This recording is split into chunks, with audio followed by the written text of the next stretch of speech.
perkenalkan, nama saya itu Mehdi Rizal. Nah, kita akan belajar tentang masalah keuangan. Nah, apa sih keuangan itu? Nah, mari kita bahas satu demi satu. Setelah ketemu harga jual, nah kita akan mengerti apa yang namanya BEP. Apa sih di BEP itu? BEP itu sebetulnya singkatan dari break even point. Nah, break even point itu apa? Nah, jadi gini nih, mungkin kalian kelihatan sepele ya, ngapain sih harus ngitung-ngitung yang aneh-aneh begini. Nah, sebetulnya ini tuh justru malah yang sangat penting sekali. Jadi seperti lihat dari ini ya, grafik ini ya. Nah, ini yang warna biru ini tentang penjualan. Kenapa garisnya seperti ini? Ya misalnya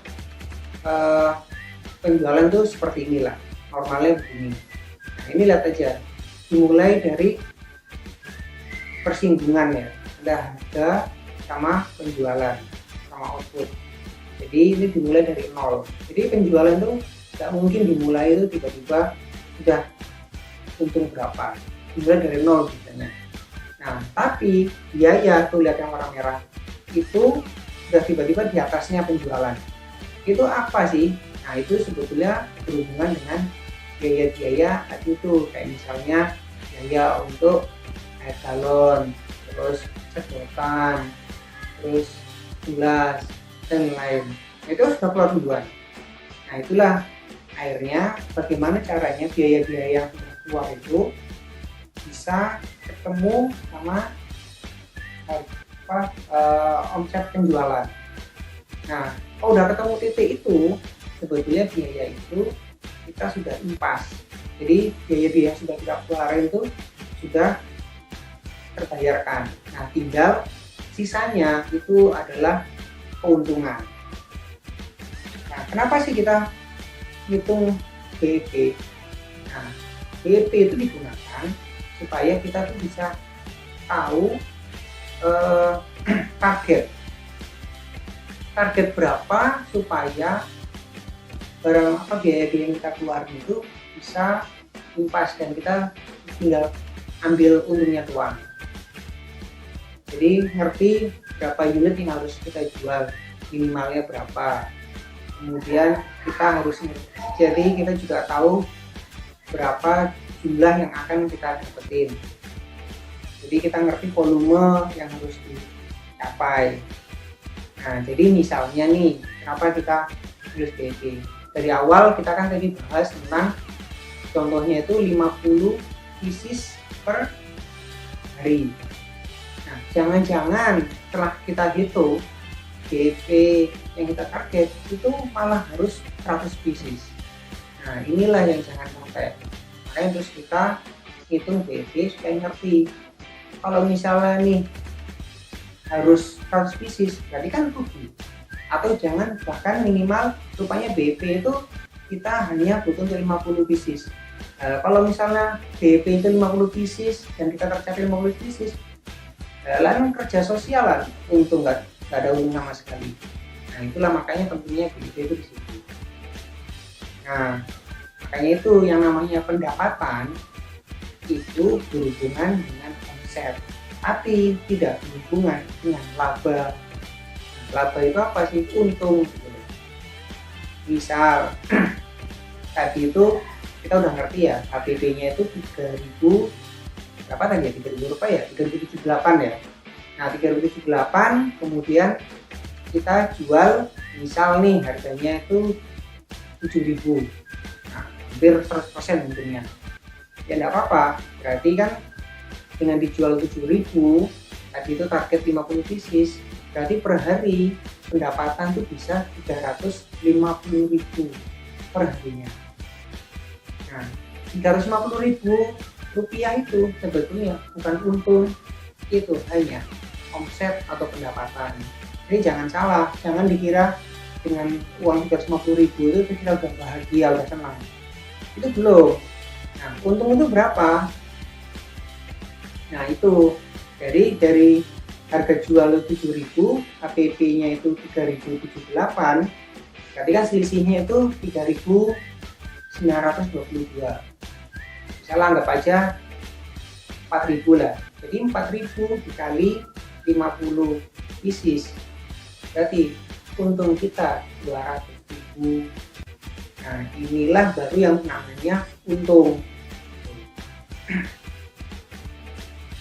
Nah, itu kita bahas tentang bagaimana untuk produksi.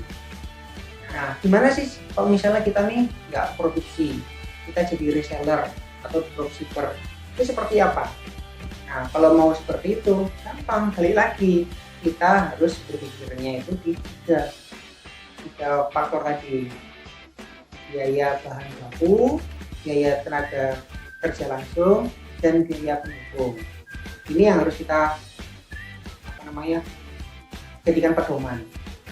Nah, sekarang kalau misalnya reseller, ada biaya produksi nggak? Nggak ada kan? Ya nggak ada, ya sudah, nolin aja. Tapi biaya tenaga kerja langsung, ya mau nggak mau kita harus gaji diri sendiri. Atau kamu punya pegawai, ya harus dimasukin di situ. Misalnya contoh kayak tadi 350.000, ya udah masukin. Nah, tinggal biaya pendukung. Biaya pendukung itu apa? Mungkin nih reseller kan nggak mungkin kalian nggak keluar apa-apa, minimal nih biaya telepon, biaya online, biayaan, atau biaya transportasi untuk ambil misalnya, atau bahkan untuk pulang, itu juga bisa. Ya sudah dimasukin di situ. Nah, nanti kan akan ketemu biayanya seperti apa. Nah, atau misalnya jasa, ya sama jasa misalnya konsultan, ya memang nggak ada biaya produksi, tapi tetap kerja yang namanya biaya tenaga kerja langsung sama biaya pendukung itu tetap harus dimasukin. Penelitian sama, misalnya butuh transportasi, kasih butuh kan konsultasi, atau bahkan butuh kalau konsultasi ya untuk makan-makan, nah itu masukin dong biaya pendukung. Untuk ketemu orang, ngasih ke warkop, ya udah tulisin di situ saya dapat project, ya nggak apa-apa tuh kalau cara pikirnya. Nah, sekarang kita itu kalau biaya itu tentang usaha secara umum. Nah, kalau kita mau usaha yang beneran nih, nah biaya itu sebetulnya ada lagi nih. Nah, semoga teman-teman nggak tambah pusing ya. Nah, biaya berikutnya yang menurut kami itu juga krusial, cukup penting, itu adalah biaya yang dibutuhkan untuk memulai bisnis. Nah, apa sih sebetulnya biaya untuk memulai bisnis? Apa itu? Satu, biaya awal produksi.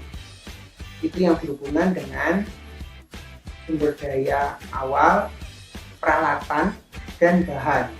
Kemudian yang kedua, biaya awal operasional. Yang ketiga, biaya awal marketing. Waduh, maneng ya. Nah, karena banyak orang itu lupa memikirkan hal seperti ini. Apa sih itu? Nah, sekarang kita bahas satu-satu. Pertama, biaya sumber daya awal yang berhubungan dengan peralatan dan bahan. Contoh nih, nah sekarang tadi itu kelihatannya tele ya, perlu gelas bersama bahan. Nah, sudah kepikiran nggak bahan itu supaya kecampur kan butuhnya namanya blender misalnya, atau butuh sendok, butuh panci misalnya, itu kan nggak ada di situ. Nah, itu sebetulnya masuknya di biaya ini, biaya modal awal. Misalnya itu blender, nah ini contohnya nih, itu mau 1, 2, itu bergantung kebutuhan. Kemudian gelas takar, tuh perlu kan gelas takar kan, misalnya butuh air itu berapa, susunya berapa. Nah, kalau nggak ada alat bantu seperti itu gimana? Kemudian butuh gelasnya, toples atau hand mixer untuk ngocok ininya. Nah, hal-hal seperti ini kan kita nggak harus beli tiap minggu atau tiap bulan, enggak. Biaya awal pada saat kita mulai usaha. Nah, ini baru peralatan nih. Nah, bahan apa aja? Ya, bubuk, air galon, gula, ya sama sih kurang lebih untuk memulai awal usaha. Kita dan kasih jadikan satu. Nah, biaya awal untuk awal belum mulai usaha inilah kita totalin. Nih, baru tentang biaya awal untuk mulai produksi. Nah, kemudian biaya awal operasional. Nah, operasional itu apa sih? Nah, ini nih yang sering juga masalah entrepreneur itu lupa. Yang namanya tempat itu meskipun rumah itu ya tetap kalau bisa dihargai gitu. Seperti halnya kalau kalian tuh sewa tempat, apalagi kalau benar-benar sewa tempat, ya itu harus dimasukin dong. Nah, ini masuk di mana? Dia operasional awal. Jadi misalnya sewa selama setahun atau mau sewanya bulanan, ya boleh. Jadi biaya operasional di awal dimasukin, bulan berikutnya mungkin bisa masuk di biaya pada waktu biaya ini tambahan, itu juga bisa. Yang tadi 3 tadi itu loh, biaya operasional, kemudian biaya biaya tenaga kerja langsung sama biaya pendukung. Biaya pendukung itu kalau misalnya bulanan bisa juga sih nanti dimasukin di biaya pendukung.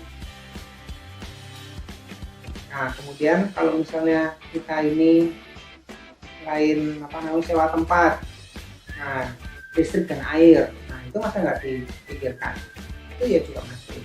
Kemudian, nah ini juga yang paling penting, namanya uang jaga-jaga. Nah, itu kita harus mengalokasikan. Misal jelek-jelek misalnya biaya keamanan tiba-tiba harus keluar, atau biaya yang untuk jaga-jaga yang tidak diduga, misalnya tiba-tiba peralatannya juga rusak. Nah, bisa juga itu biaya untuk nyicil, mungkin ada peralatan yang rusak, itu juga bisa. Itu suka-suka, ada yang menyarankan kurang lebih 10% dari biaya modal awal, ada yang cuma sekedar berapa, ya itu terserah, kira-kira aja. Tapi yang jelas yang namanya usaha itu tetap harus ada uang jaga-jaga itu. Nah, kemudian yang ketiga, biaya awal marketing. Wah, apa itu? Ya jelas, ini berhubungan dengan namanya, biaya untuk bagaimana produk kita ini bisa dilihat, didengar sama calon pembeli kita. Masa sih tiba-tiba usaha itu tiba-tiba dikenal? Kan nggak mungkin. Biaya apa aja sih? Minimal nih kita punya banner atau spanduk nih di tempat kita, atau brosur yang kita bagi-bagikan, atau perlu biaya paid promote itu membayar orang kayak mungkin promo, atau bahkan untuk FB Ads atau Facebook Ads itu juga bisa, atau bahkan barang promo tester produk tester itu juga masukin di sini. Nah, kalau ini ada contohnya nih, biayanya berapa. Nah, sudah semua itu akan kita total dari biaya awal tentang peralatan, bahan, kemudian biaya operasional tadi kayak sewa tempat, listrik, air, uang jaga-jaga, kemudian biaya awal marketing tentang itu tadi banner lah, tentang yaitu tester. Nah, itu di total semua. Nah, ini ada contoh, mungkin kurang lebih habisnya seperti ini. Nah, baru kita hitung lagi nih, tadi kan ada istilahnya EBIT. Nah, kalau sekarang kita hitung yang namanya hitungan balik modal. Nah, apa balik modal itu? Ya tadi itu biaya tadi yang awal baru kita siapin tadi itu kapan harus balik. harus harus apa namanya, laku berapa. Masa biaya tadi itu kan kelihatan besar sekali kan, nah itu harus berapa lama. Itu ketemunya pakai perhitungan ini paling mudah. Jadi biaya semua total tadi itu dibagi sama laba kita berapa, nanti akan ketemu berapa pieces yang harus kita jual. Nah kalau udah ketemu, baru nanti ketemu berapa harinya, nanti ketemu juga nanti baru beli. Ya sudah, nanti akan jelas semua usaha itu. Nah, semoga teman-teman tetap semangat. Nah mari kita hitung-hitungan ya, kira-kira butuh untungnya itu mau berapa. Nah, kan sudah kita bahas nih. Ayo, kalian jangan sampai bingung ya.